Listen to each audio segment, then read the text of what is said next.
এখানে যারা শিক্ষানবিশী কার্যক্রমের আওতায় এই সংস্থা থেকে যারা প্রশিক্ষণপ্রাপ্ত শিক্ষানবিশ গ্র্যাজুয়েটেড যারা অ্যাপ্রেন্টিস, তারা এখানে স্কিল বেসড চাকুরি পেয়েছে। তারা নির্দিষ্ট কিছু ট্রেডে তারা দক্ষতা অর্জন করেছে। দক্ষতা উন্নয়নের প্রশিক্ষণটা শেষ হয়েছে।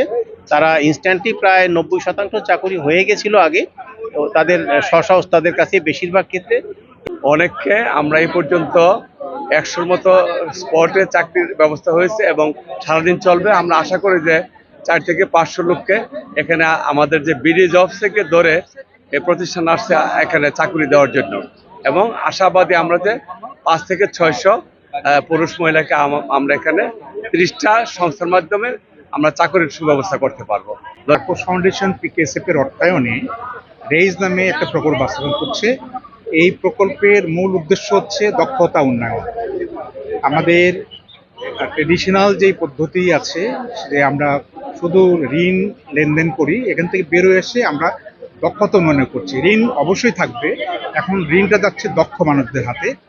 এখানে দুটো বিষয় কাজ করে, একটা হচ্ছে যে স্বকর্মসংস্থান এবং চাকুরিতেও কর্মসংস্থানের ব্যবস্থা করা হচ্ছে।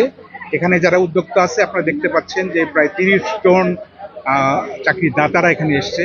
এটাও আমাদের আজকের এই মেলার উদ্দেশ্য, যে চাকরিদাতাদের সঙ্গে আমাদের চাকরি গ্রহীতাদের একটা সম্পর্ক স্থাপন করে। বিভিন্ন 10 থেকে প্রায় 15 জনের মতো আমি কর্মসংস্থানের ব্যবস্থা করতে পারছি, এবং এটার সম্পূর্ণ অবদান এই ঝাকস ফাউন্ডেশনের রেইজ প্রকল্পের।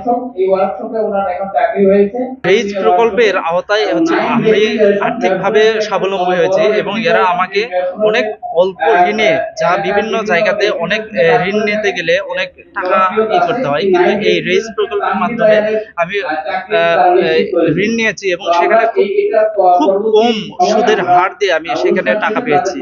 এবং প্রশিক্ষণ নেওয়ার পর আমি নিজের ভিতরে আত্মশক্তিতে বলিয়ান হওয়ার পর চিন্তাধারা করি যে আমার প্রত্যেকটা কর্মী নারী, আর আমি মেয়েদের কাজ শেখা শুরু করলাম অলরেডি 16 সাল থেকে। তারপরে 1922 সাল থেকে আমি রেইজের আওতাভুক্তে চলে আসি।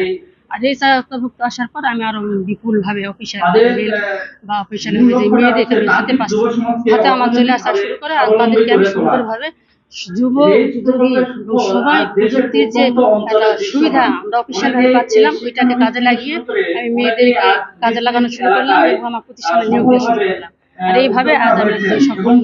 2 কারখানা প্রায় 30, 35, 40 জন মেয়ে কাজ করছে। আমি ভবিষ্যতে